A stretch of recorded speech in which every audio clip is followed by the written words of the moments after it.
The power of culture and leadership in business. I'm Ryan McCarty. And I'm George Rogers, and we go live every week to learn from each other and hear from other experts about how to effectively champion our team members and ourselves. So join us live every Wednesday on our social networks or subscribe. You can listen to Apple, Spotify, and Google Podcasts. Now, let's champion your culture. Yo, here we are. I'm Ryan McCarty. I'm George Rogers. Oh man, Back for another week, brother. Yeah, it's good to be here in studio. Unexpectedly planned, but it's always good to see your face and be here. Ladies and gentlemen, the best coffee breath you'll ever smell. Thanks, man. I don't know about that. Coffee breath is pretty bad. But yeah, everybody, welcome again to Champion Your Culture. As always, sponsored by Culture Good. We appreciate everybody that's watching us here live. And if you're streaming and watching us and or listening to us on your platform, we do appreciate you spending time with us today as we talk about part two. Yes. Part two of this. And I'm excited about toxic culture. Toxic culture. We got the cure. There's something that there is a cure. Yeah, there is. There's something that you can really inject within your workplace, develop, I should say, in your workplace that will help you along the way to really get rid of the sickness of toxic culture within the workplace. Yeah, because as we talk about this, George, I'm excited because I know we have people that are joining us today. Some of you are in HR, some of you are directors, some of you obviously most of you have teams and you're leading them and you're looking for ways to champion those people, because in order to champion the culture, we have to champion the people in the culture. Yeah. It's really about the people, right? Yes. It's the investment, right? You get they often say the old adage, you get what you put in, right? You reap what you sow.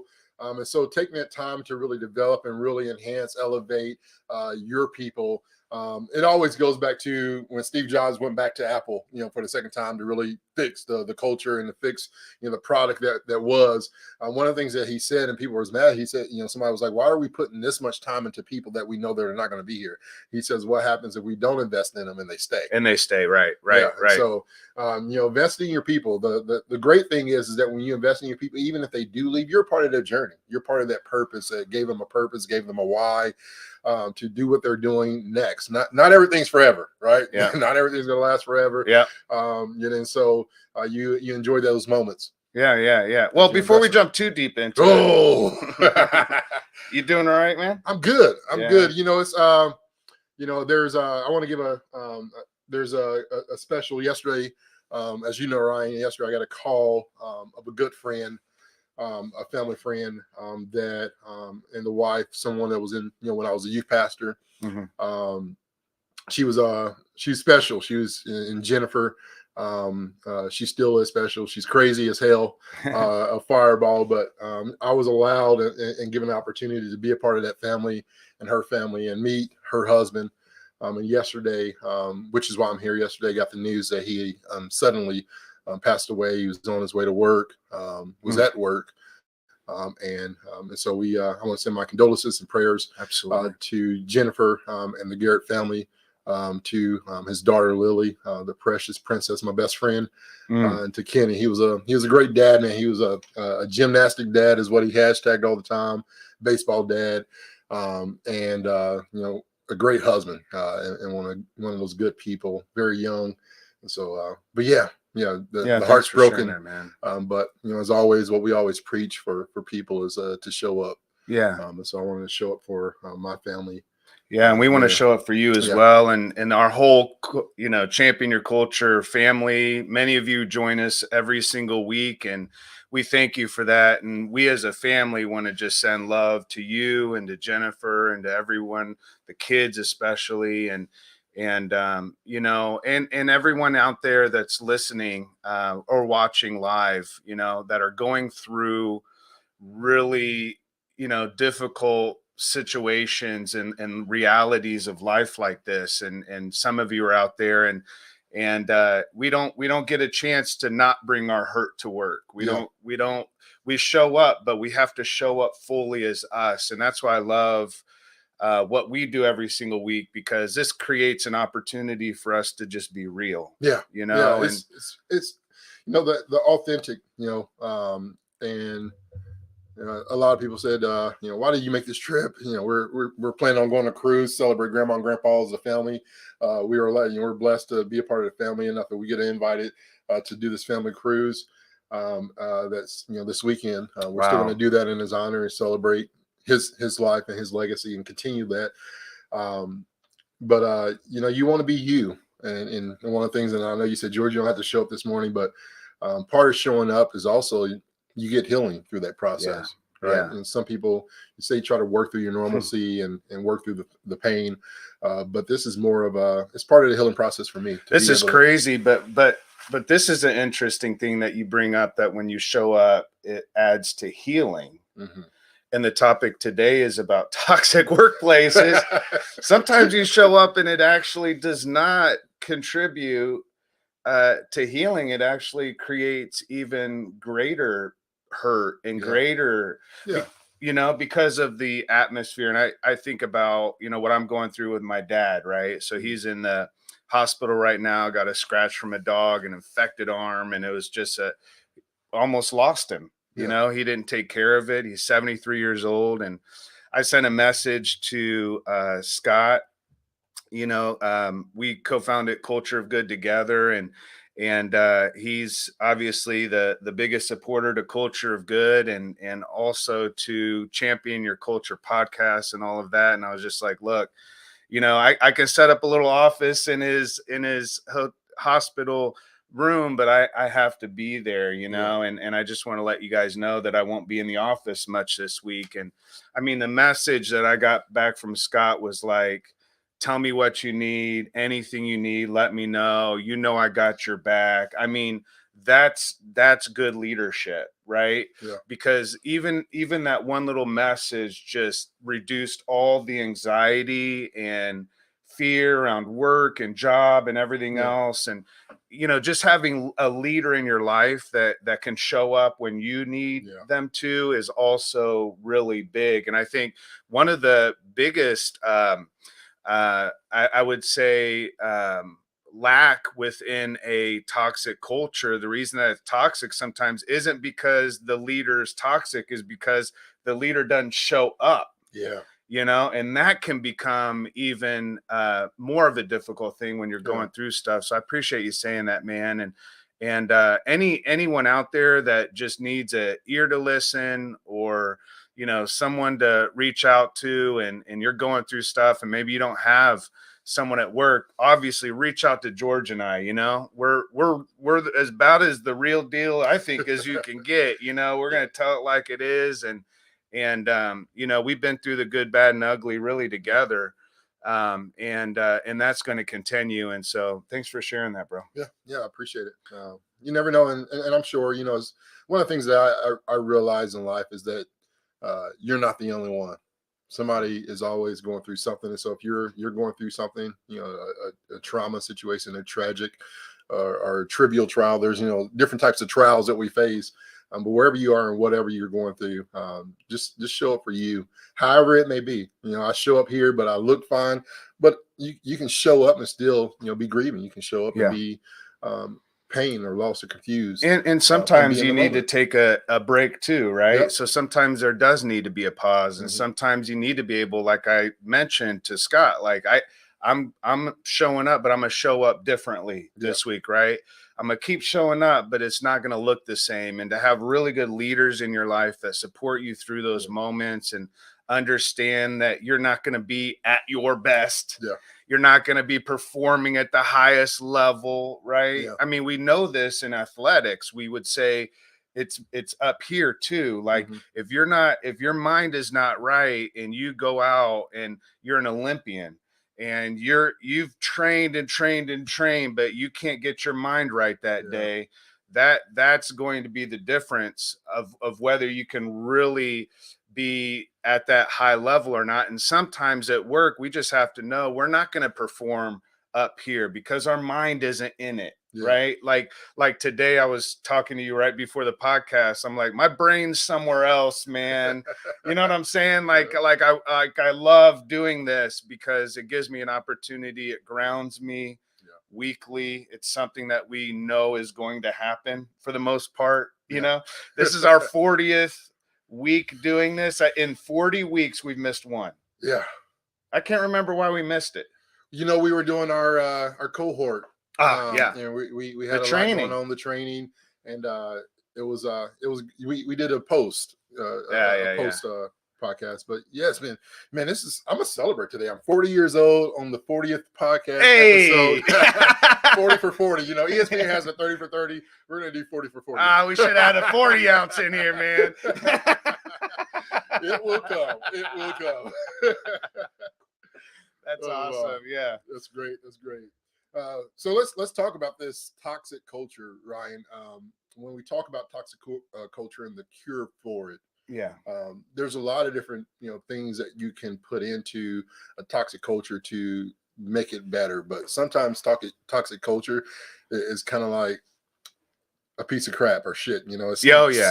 Spraying doesn't always take care of the smell. right? So how do you really get rid of that shitty situation? Yeah, I mean, that's the idea, right? It's like Febreze. You can't Febreze your business. You can't like add a little special event and think, all right, we don't have, let's say for instance, you're in a toxic culture where there's no cohesive vision and there's no teamwork where people are really empowered to work together and collaborate together. And so HR comes up with an idea, or maybe the head of people or culture. Let's have an event. And we kind of like throw Febreze at the shit, and it's like you can spray shit and not smell it for a moment. It's still shit. Like everybody knows it's still toxic, and so what we're saying is like, stop Febrezing things. Like we have to really get to a place where we're cleaning stuff up, where we understand what the future looks like, what we want it to look like. Where are we now? And I think one of the things that we brought up last week is I've never had a business owner or CEO or anyone look at me and say, you know what, Ryan, I think our culture's toxic, man. Nobody wants to admit that. Nobody wants to admit that. It reminds me of, I'm sure you've watched the show Hoarders. Like nobody's asking, like, come into my house and see all the stuff. Like nobody wants that. But the reality is, until we start to address what's going on, we're never going to get to a place where we want to be. Like all of us want to work in a culture that's supportive, that's healthy, that adds to our well-being, that enhances our life, that we can go home and talk to our kids and family about, and we're proud about that place. We all want that. Are we there right now? No. The question is, are we going to be there? And the only way that we can get there is actually taking some proactive steps and measures. And the one cure to the toxic culture is really leadership development. It's really one word. It's leadership. Leadership. It all starts there, right? Everything it rises and falls on leadership. And so that has to be a change of heart. And the thing about leadership, and before we get to our special, get too deep in out, I know you got something special cooked up for us in the audience today. Oh my gosh moment, or whatever it may be. But craziest shit in HR. Before we get too deep into it, I want to say this, because it's one thing to acknowledge it as a leader. It's another thing to really live it, right? Leadership can say, I want this change and we need this change, but until you are a part of the change, the toxic culture won't you have to be a part of that. Right? You want a really good quote? Go ahead and hit me with it. You can't lead a culture you don't live. You remember Living Color? I just had a flashback moment growing up. A Living Color, the Wayne brothers, was like 2 steps in a circle. Oh yeah, that was a 2 steps in a circle thing. I was gonna drop the mic, but it's too expensive, man. I don't know if I can afford another one. But drop yeah, you cannot lead a culture you're not living. Leading is living, because leadership is example. It's not a style, or it's not a role. It's not a position. It's not a title. Leaders come with titles, but titles don't come with leadership, right? Yeah. And that's why we talk about so many times. Preach! Hey, you own it today. I don't know why. I have no idea why. We need to leave your brain somewhere else a little bit often. Yeah. Just leave I'm talking from my heart today, because my brain's somewhere else. But real, at the end of the day, we have to understand that leadership really comes down to not just learning about how to lead people well. It's about developing the person that's leading and empowering them, not just through training or video series. That's Febreze. Now, is it necessary? Yes. Is training important? Absolutely. That's a part of development. Yeah. But development includes training, but not all training includes development. Yeah. Another mic drop. Yeah. Because a lot of us are throwing training into our business thinking, well, we just need everyone to learn about the soft skills. And the problem is, when you're learning about the soft skills and there's no application, there's no experience, you're not empowered to actually lead through that. And so one of the main criteria that we look at in terms of leadership development is, do the leaders within the business understand what it means to lead through their individual dominant strengths? Yeah. We love Gallup. That box over there, George, that whole box is an entire Gallup manager development, because that's one of the aspects of what we implement when we go into businesses. Because I can ask you how great your culture is, and you could say, "Oh, it's wonderful," and then I'll say, "Well, do your leaders know their strengths, know their values, and do they feel and know that they're empowered to lead through their strengths and their values?" And then there's always a pause. Well, I don't know about that. And I would say, well, if you don't have that first, then you don't have the cure for a toxic culture. And a lot of times, the toxicity is we're blindsided sometimes by, why is there such a high turnover, or why aren't people's morale greater at work? Why are people just pissy all the time? It's because we may not recognize it, but we may be working in a toxic culture. Toxic culture isn't just like some man or woman walking around bitching about, and demanding things. We think about that way, but sometimes a toxic culture can be right under the surface, man. You know what I mean? You don't really, really know it until you take one more step, and then you stare. You're trying to sneak and do great as a business, but you got this squeaky stairway. Yeah, everybody's hearing it. Everybody's hearing it. It's the culture without purpose. It's toxic culture is not always, as you said, it's not a shit show. It's not something that you always hear. Sometimes it's not something that you see. It's people. It's aimless walking.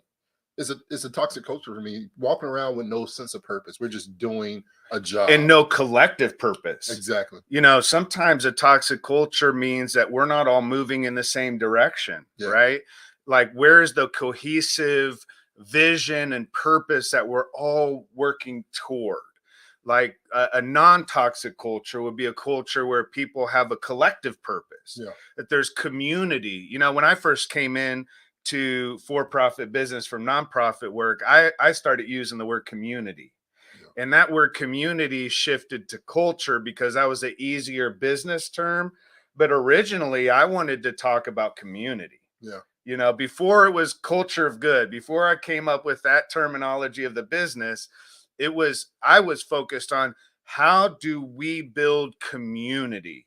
The only way we build community that's healthy is a community where people have a collective purpose, where they're joined together, unified around a common goal or goals, and they're all, and everyone's empowered to support each other, Right. to say, George, I'm not intimidated when you succeed and you're promoted, because that means we're moving forward. Yeah. Toxic culture, you get promoted and I get pissed. That's a toxic culture. Yeah. It's holding the next person back. I was reading all these crazy ass HR stories, and I'm about to share one here in a moment. But there was one HR story where literally an employee did not, they got one of their colleagues got promoted and they didn't, and they hired a hitman. Oh wow. Yeah. I'm gonna celebrate you. I don't know where you can go from CEO of Culture Good, but whatever it is. Whatever it is, man. I'm getting with HR. We're gonna give you a promotion today. Hey, and if you're out there right now listening, and you can provide comments and stuff, George is always on watching. And if you have something that pops into mind that you'd like us to explore as we're talking, we love doing that as well. I would love, George, this is something new. I've been listening to different podcasts, and one of them has people that call in. Okay. I'm interested in that, bro. We'll get a number. Let's yeah. Maybe by episode 50. 50. That'll be a special. We'll have call in. It'll be a call-in show. We'll take questions or answers or comments, and we'll talk about it. I love it. I love it. Yeah, because that'll keep things really cool. And we could bring, instead of having like a special guest, our guests can be those that join us every week. I mean, really, that's a really cool thing. So creating community with our audience, right? Look at that. Yes. Community. Well, here it is. So one of our segments on Champion Your Culture that we love is the craziest shit in HR. So let's go ahead and get this started for today's craziest shit in HR.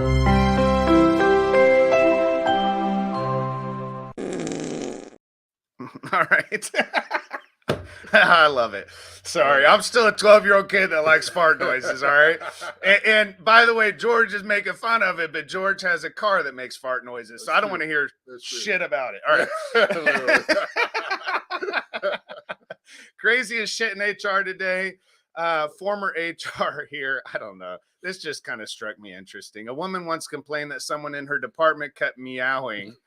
And it was getting on her nerves. I asked the meowing woman to come to my office. I said, "You're not in trouble, but apparently you keep meowing, and an employee asked us to address it with you." Her response: "This is America. I have freedom of speech. And what happens if she sees a cat in a commercial and the cat meows? Does she get mad at the cat?" To which I replied, "Well, no, because it's a cat. It's expected to meow." This went on for some time until she agreed to stop meowing. There was no reason for the meowing. She was just meowing. And I would say that's some crazy ass shit when people are going around meowing. Hey. I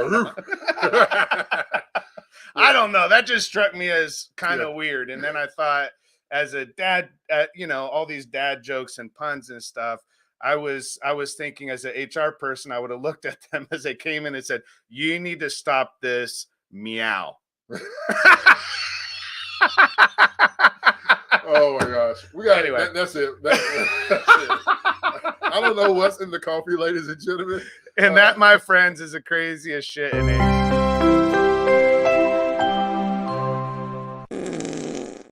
All right. So I don't know if there's any other podcast like this on LinkedIn, but we have a really good time on here. Yeah. So, and listen, if you can't laugh about some of it, you'll go crazy, right? Yeah. So we want to just keep having fun with y'all. But the key to, or the cure to, a toxic culture is leadership. Yes. And when we talk about leadership, we're referring to leadership development. Yeah. When we think about toxic leaders in general, a lot of times they're toxic not because they intend to be, not because they want to be. It may be that they're unaware. Mm-hmm. It could be that they've never come to terms with the reality that their type of leadership or style or the way that they're leading is not producing the results that they really want. And so we blame employees, mm-hmm. for really what is a leadership issue. Yeah. So we'll say, well, people don't want to work.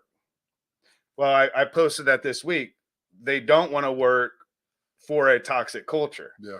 Right. And so sure, there's high turnover because people may not want to work. Sure. Okay, go ahead and say that. The majority of turnover has to do with leadership. Yeah. People don't quit their jobs, they quit their bosses. Yeah. Right.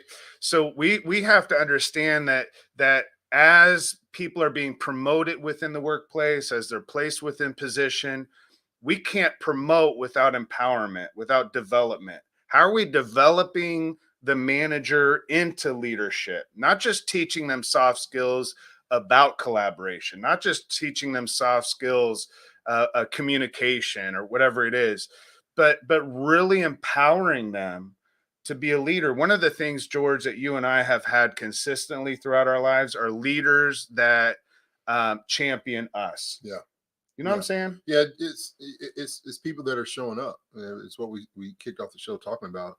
That you have somebody that there's times that we both. I know personally. I'll just speak for myself. There's moments of doubt. Yeah. Right. But it's somebody that can see what you may not be able to see within yourself, and having those people bring that out of you to give you that belief, that confidence. That self-awareness, right? We talk about some of those, soft skills, and some of it's just, having the faith in who you are and the potential you have. I didn't know what I knew now back then. I didn't know that I'll be the leader that I desire to be now. That I'm passionate about. But someone else may have seen it. Somebody else saw that in me. I was, I was a sports guy. I was like, what the hell is leadership, bro? Like, I didn't have that desire. What I do today was not something that I dreamed up and said, I want to do this. For the rest of my life. Right. There was nothing there, but it became something that I had a passion about because I saw somebody find me where I was. I think that's what it is. You know what I'm saying? It's that crazy George used to be kid, knucklehead, who probably wouldn't have survived the lifestyle he was living.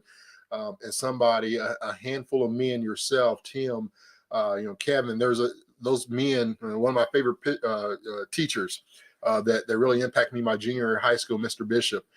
He was a chef. We had a restaurant in our high school, and it was a gourmet chef restaurant. I wanted to become a chef in culinary arts, at that time. That's what I was thinking, because I just love to eat food. That's awesome. But it was people, men and women, that believed and said, man, if you can just get your shit together, right? If you can just get it together.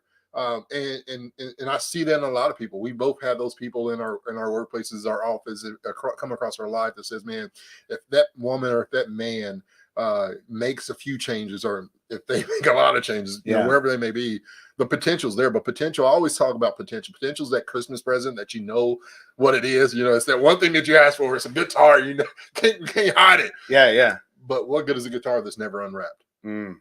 What good is potential that's never unwrapped? What good is that leadership that's within you that needs to be developed if it's never exposed? And you need those people this is like champion. Mentor, people that come in and say, I care about you as a person. I don't care just about the company, the goals. That's a given, right?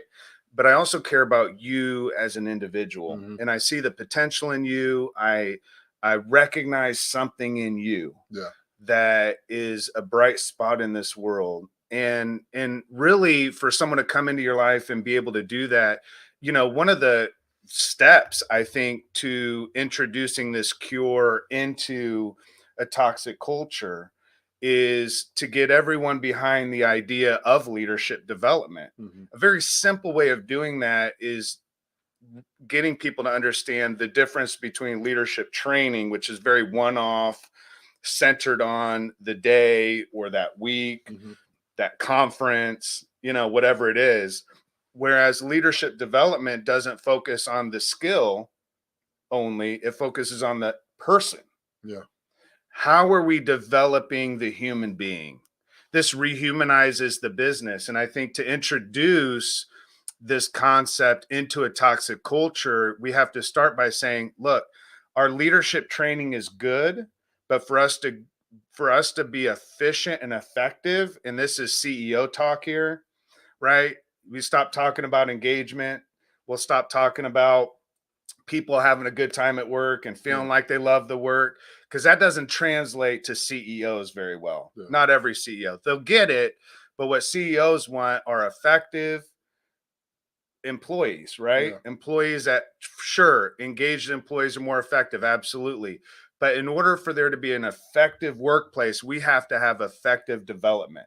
We have to grow the individual. How are we growing people? I was just talking to one of our leaders that was certified through our development and training, and also looked at their culture, saying that, yeah, last week I was listening to a toxic culture thing, and I realized before I was introduced to Culture Good, we had a pretty toxic culture, and we've been working on it, and everybody recognizes that there's a difference there.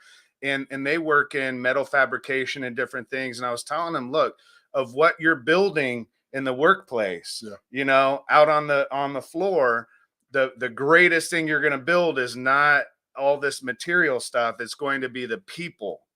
If you're building people, are you growing individuals? What is your plan for growing the human being, right? For really you said the word investing earlier. And I think, that's it, right? When you're developing someone, you're investing, you're planting. There's like this concept of agriculture where you're tilling the ground, you're planting seed, you're watering, you're fertilizing. you know, they're going through the shit and they're getting fertilized, and you're teaching and training through it, right? Because the shit's always going to be there. But also throughout that process, being able to say, all right, here's a plan for your growth. And I'm excited about the future of the potential of what's in you, and beginning to unwrap that, right? So that you can fully show up and bring your soul to work and experience that, you know. I think it's really cool stuff. So true, Ryan. I think when we started doing leadership development, good friends of mine, we had 18 retail stores. And one of the things that we created is Genius Phone Repair. We thought we were geniuses, and that's the worst name that you can create as a company, because if you can't fix somebody's situation, they say, I thought you were a genius. Yeah, you ain't that much of a genius. So we created Genius University. We just kept on digging a hole. But one of the things we did, we created Genius U within the company. It was built around 4 main events, you know, throughout the quarters, where we had a desires as owners and operators and leadership team to really invest in our people. And we wanted to see them, you know, it's kind of like Scott, you know, what does success look like within Round Room? To be able to look out and see the parking lot filled with nice cars. Because people are growing financially, and your financial health is a lot about your well-being. The financial health is a lot about the mental health, right? And the stress that it can relieve in some areas. But so we did that. We had something based on financial. We had, you know, health, physical health. We did leadership, and then we did it was called a spontaneous, right? So that was not planned, it was chaos. We had a panel, all our leadership team and employees that wanted to show up can ask about anything, any type of training, development within that concept, and we provided that on the spot. But one of the things that we really loved, because it came to us, is that you have to inspect what you expect as a leader. Inspect what you expect. So if you expect great leadership from your people, because this is the problem. As an owner, you say, man, I've hired these people and I'm paying them good money. They should just be able to do the damn job. And the problem with that is that they are only as good as where they are now. But if you want them to grow and you want your company to grow, you got to invest. You got to grow people. You got to grow people. That's it. So if you want to grow your business, you got to grow your people. And the problem is that most people say, hey, let's use people to build profit versus let's build our profit, right? By growing our people. Yeah, absolutely. One of the tools that we use in our leadership development, I just want to kind of offer this out there, is and I brought it up earlier, is the Gallup, right? The strengths, and they have a specific one around manager strengths, and that's one that we introduce to our leadership development when we work with companies. And if you're out there and you say, look, you know, we can't really say our culture is toxic, but we really aren't doing this well. We understand, and we're not going to come in and say, hey, we need to, you know, we're here to fix your culture, right? Nah, we're not the external like consultants to come in. The culture police. Nah, culture, yeah. That's what we should do. We should get some scrubs. We be the culture doctors. Culture doctors. And we come in but one of the tools that we introduce, and by that I'm saying we empower the organization to be able to lead through, is the Gallup strengths. Yeah. Because when people understand what their strengths are, that gives them the opportunity to start to look at their own leadership, how they're leading others. And a lot of times companies become filled with toxic leaders. And, we use that word toxic, and it could just be really a lack of understanding Yeah. and a lack of knowledge. It could be a lack of skill. It could be a lack of ability. And when you don't understand your strengths, your strength may be relational, and you're trying to be strategic, and you're Yeah. forcing that, Yeah. and that's that forced culture. And it feels forced as a leader, and you feel frustrated around that. And a lot of times it's because, number one, you don't know your strengths.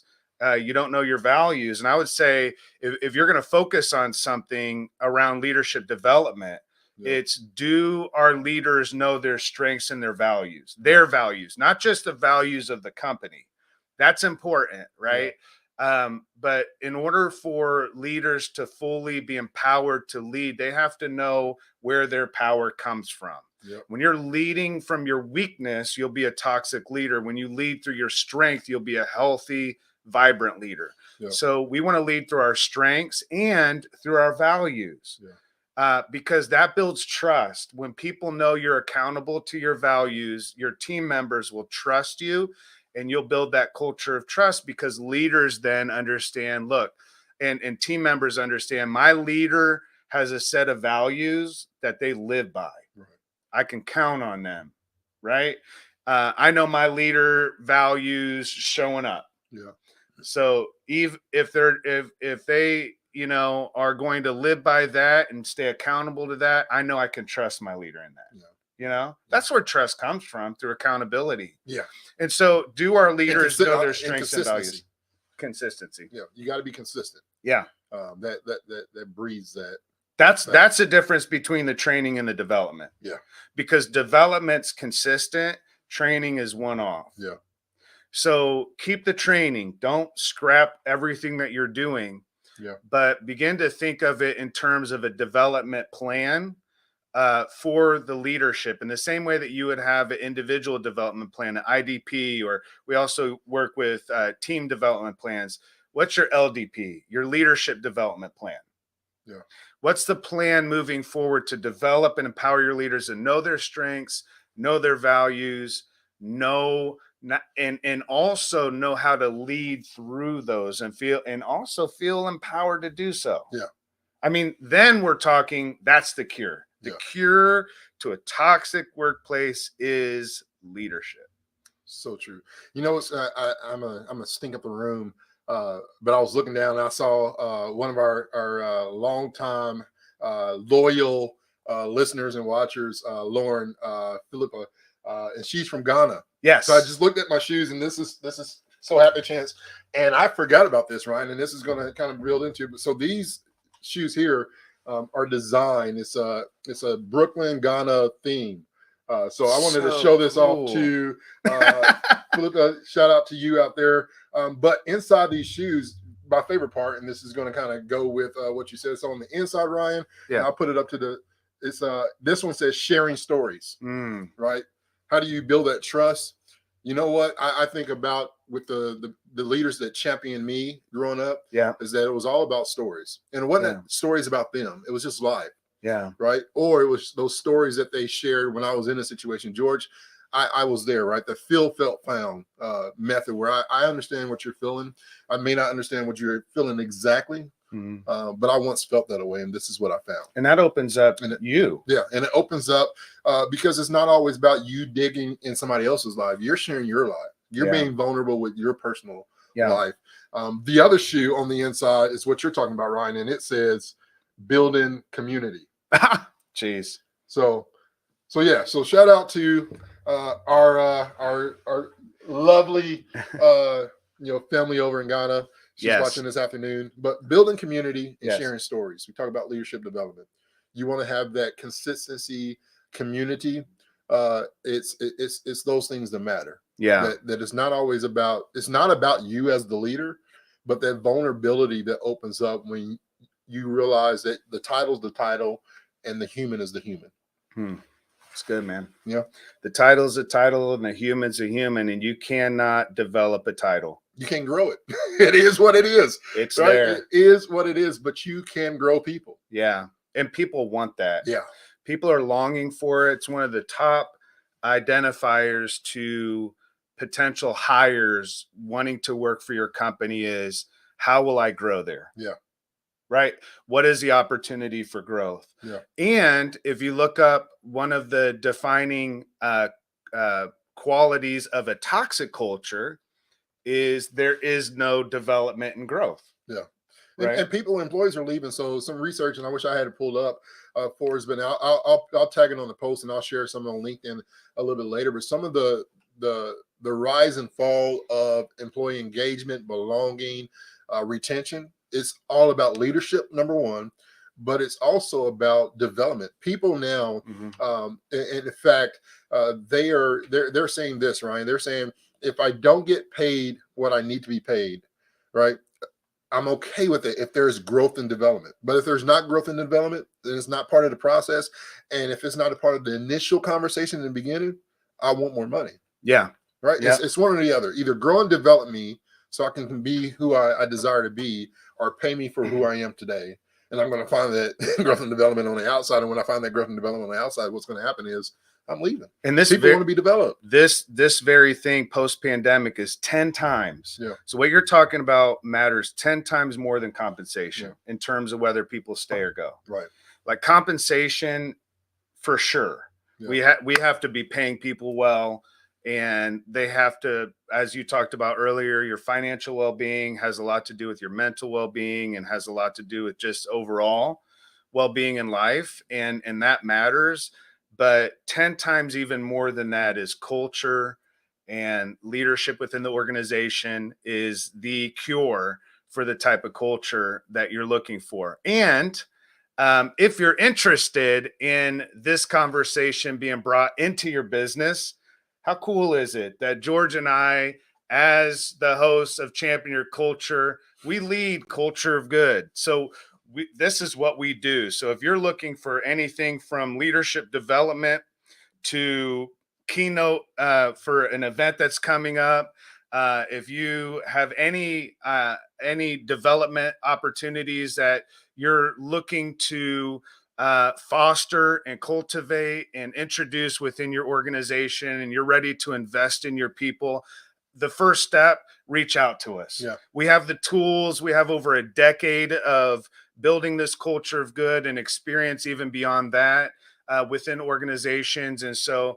this is what we do. We take the guesswork out of it. We simplify the process. We make it easier to engage people and get the buy-in from leadership. And along with that, help you to establish and embed a leadership development within your organization that's vibrant, it's healthy, and that's growing. It's not perfect, as I said last week, and we'll kind of end with this. There's no such thing as a perfect culture, but yours doesn't have to be toxic. Yeah. Yeah. It's as we close, Ryan, I said this last week as we were ending, is that when it comes to leadership development, true leadership doesn't want anything from you. They want everything for you. Yeah. And that's where it starts. If you're around a leader or a company organization that's just wanting from you and not for you, you might be in a toxic culture. That's what we should have done. We should have done you might be in a toxic culture if every time the boss walks through the hallway, everybody hides, you might be in a toxic culture. Oh, that's great. That's great. Oh my gosh. If you got it's March Madness. Right? Yeah. You got to hide your March Madness video because somebody's coming across and you're scared of what they're going to say. You might be in a toxic culture. Hey, another one. You want to do this for a second? Let's do it. If you look around and everybody looks exactly like you and has the same effing personality, you might be in a toxic culture. If you look around and everybody looks like you, yes, but you're talking about diversity, my friend, you might be in a toxic culture. Oh, we could just keep going on and on about it. But listen, we want to thank Culture Good for continuing to sponsor this podcast. Thank every single one of you for joining us today, being a part of this community. Yeah. We really do care, and we want this conversation to keep going. And certainly, as I said earlier, reach out to us for any culture and leadership development that you're looking at doing within your organization. We are looking for new clients, and we want to build our community outside of just joining us. And so if there's that opportunity out there, we're looking for that. We have a resource team of experts, geniuses, might I say? Nah. Be careful. Hey, we haven't been to Genius University, but we've been to the School of Hard Knocks. School of Hard Knocks. Yeah, we're practitioners, and we've done it, seen it, believed it, walked it, and developed it. And we want to do the same for you. So yeah, you can check out this if you're watching live, or if you're watching this on the rerun. For those who cannot see on the live stream, you're just listening to us, you can go visit cultureofgood.com. Once again, that is cultureofgood.com to learn a little bit more about what we do, what we can do, and provide the services that we do. But development, that's the key. That's the key. You want the cure for your toxic leadership. Leadership. Yep. All right. So thank you so much for being with us this week. We'll see you back next week on Champion Your Culture.